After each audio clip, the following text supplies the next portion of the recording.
Olá, seja bem-vindo então para a nossa terceira aula deste terceiro módulo. Na nossa aula anterior nós vimos e dessecamos a estrutura do argumento e deixamos no final da aula passada, e agora vamos discutir como avaliar um argumento. Será que não basta só dessecar? Temos que avaliar. Este é um bom argumento? Como avaliarmos um argumento? Existem 5 perguntas fundamentais e nós vamos percorrer cada uma dessas perguntas que são orientadoras na avaliação do argumento.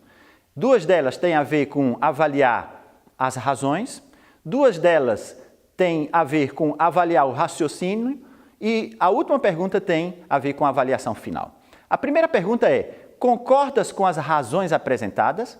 Então, se você concorda ou não com as razões apresentadas, isto é um primeiro passo para você avaliar este argumento. A segunda pergunta é: aceita os pressupostos factuais ou valorativos deste argumento? Terceira pergunta é: existem falácias no argumento? Nós vamos aprofundar um pouco sobre as falácias. E a quarta pergunta é: que outras conclusões são possíveis diante deste argumento? E, finalmente, nós precisamos, no processo de avaliação de um argumento, responder a pergunta: qual a avaliação final do argumento? Vamos para a primeira pergunta. Você concorda com os argumentos, com as razões apresentadas? As razões apresentadas no argumento são verdadeiras, prováveis, plausíveis, verossímeis, credíveis ou são duvidosas? O seu contexto é importante?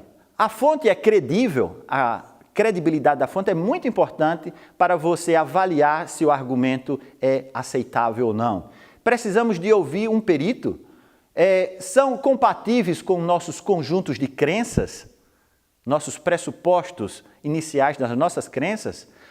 Quais são esses argumentos? Temos que aceitar todos os argumentos ou apenas alguns argumentos? Nós devemos fazer bem a diferença. Algumas razões apresentadas são aceitáveis, outras não. E muitas vezes aceitamos as inaceitáveis porque está junta das razões aceitáveis. E um pensador crítico precisa fazer a diferença entre elas. A segunda pergunta: aceitas os seus pressupostos? Os pressupostos do argumento são pressupostos de valor ou factuais, ou seja, baseados em fatos? Até que ponto concordas com os pressupostos do argumento? Podes afirmar a sua veracidade? Ou seja, esse pressuposto é verdadeiro? Baseado em que você pode afirmar que é verdadeiro? Que papel desempenha no argumento e que consequências tem a sua rejeição ou a sua aceitação para a conclusão final? Então, quando nós pensamos nas evidências e na veracidade dessas evidências, nós temos que questionar tudo isso. Essa é a segunda pergunta para ser analisada para avaliar um argumento. Ao avaliarmos um argumento, temos que responder assim a pelo menos as 2 perguntas. Primeira pergunta: as razões apresentadas no argumento são verdadeiras? Se você responder sim, então nós estamos a meio caminho de aceitar este argumento. De acordo com as razões apresentadas, podemos chegar à conclusão do argumento?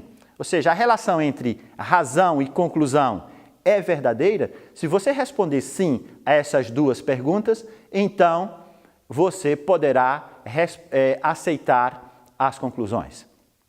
Só que, quando nós respondemos sim a essas 2 perguntas, nós temos que responder sim a uma terceira pergunta na avaliação do argumento.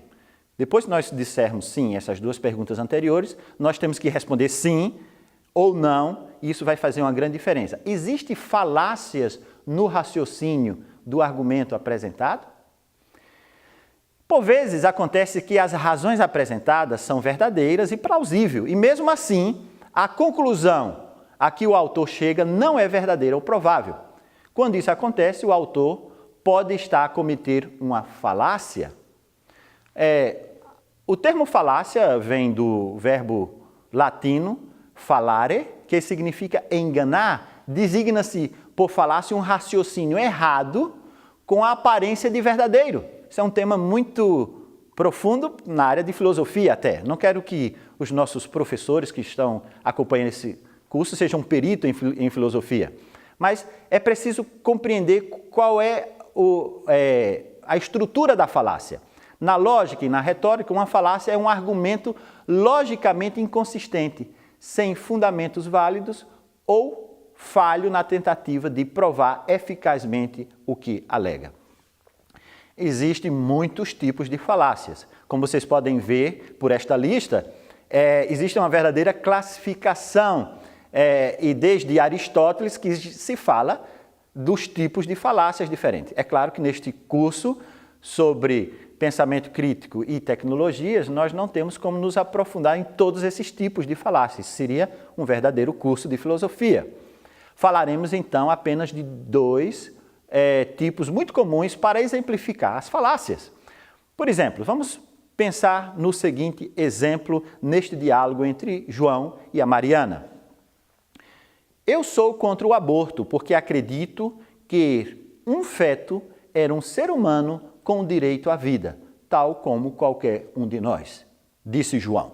E Mariana responde, é claro que tu tens que dizer isto, tu és padre. João replica, mas e quanto à razão que eu apresentei a defender a minha posição? Mariana volta a responder, essa razão não conta para nada. Tu és padre e, como tal, só diz aquilo que o Papa diz para tu dizeres. Vamos para o segundo exemplo. Fiquei chocado com o senhor Joaquim por ele ter defendido publicamente que as bebidas alcoólicas deviam pagar menos impostos.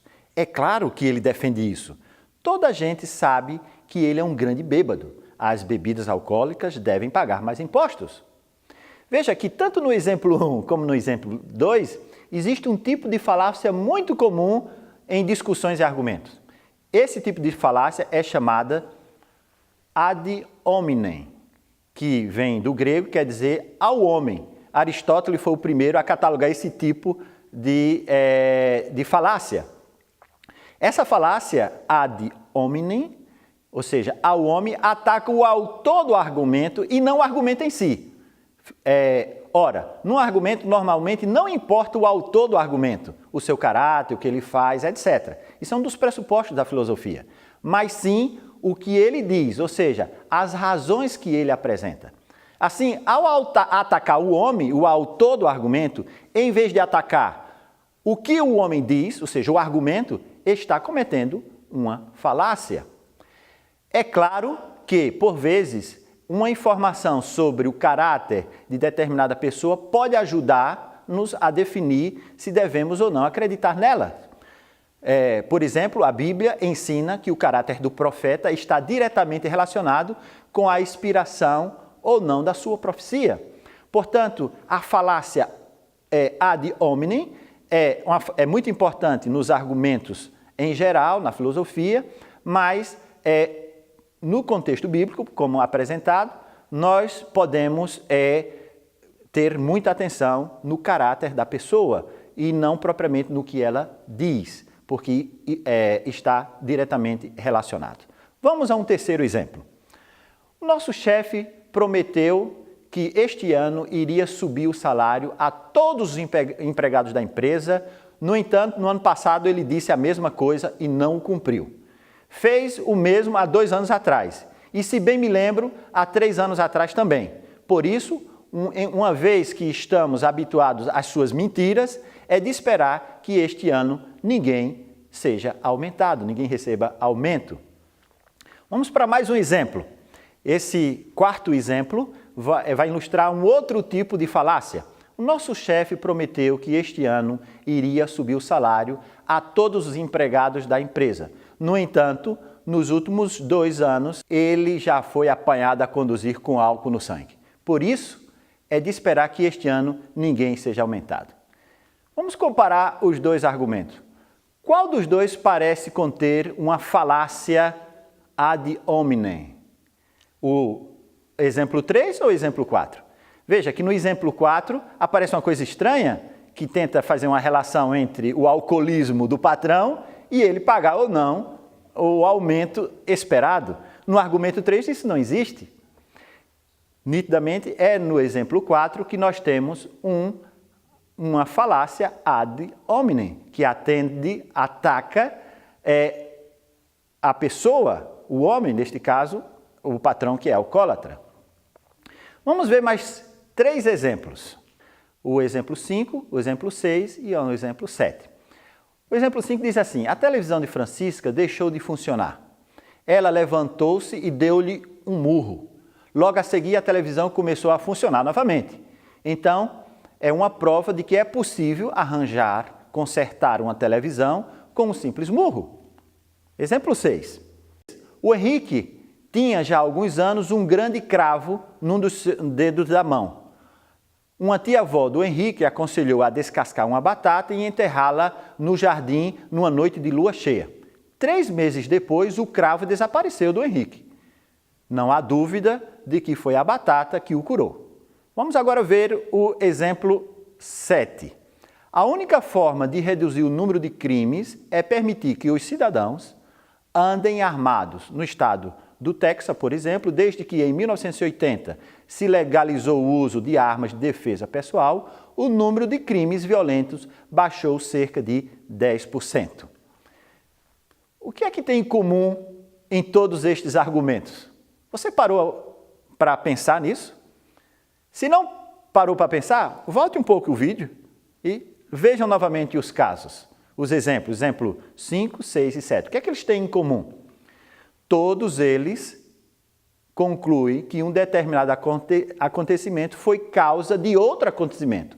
Assim, conclui-se, no exemplo 5, que o conserto da televisão foi por causa do murro da Francisca. No exemplo 6, que o desaparecimento do cravo do Henrique foi causado pela batata enterrada na noite de lua cheia, assim como a tia-avó dele aconselhou. E no exemplo 7, que mais armas nas mãos das pessoas ajudam a prevenir os crimes.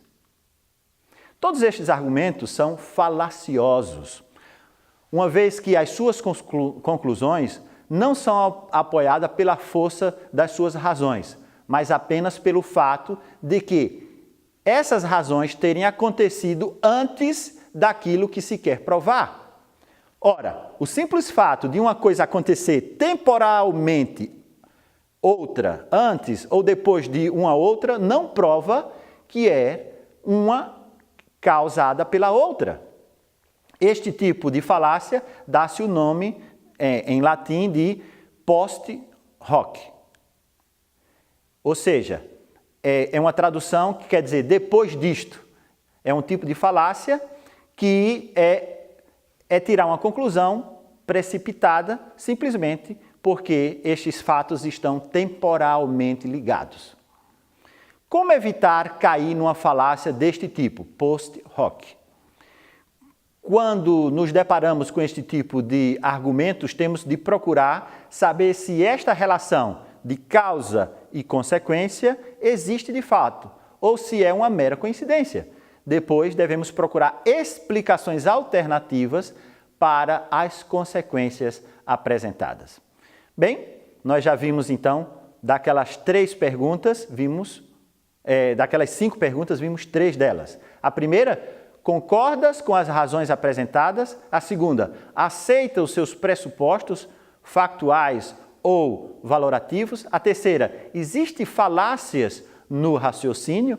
Aliás, esta terceira tem muito que se lhe diga, como já apresentamos, existem muitos tipos de falácias e nós aqui só apresentamos 2 tipos. Mas nós temos que perguntar também que outras conclusões são possíveis. Pensar em conclusões alternativas às apresentadas no argumento é fundamental se você pretende avaliar este argumento. Problematizar o argumento, procurar falhas, outras interpretações possíveis, outros significados ou conceitos. É uma altura de ser criativo e pensar o impensável, de forma a testar todas as possibilidades do argumento. Portanto, é muito importante que você pense em que outras conclusões são possíveis, além daquelas apresentadas no argumento. Uma quinta questão que você deve fazer para avaliar um argumento é qual a avaliação final do argumento. Como todos estes dados em mãos, ou seja, a estrutura do argumento, depois de termos verificado a sua veracidade e respondido a todas as outras perguntas, agora nós seremos capazes de forma mais competente e crítica de aceitar ou não o argumento apresentado.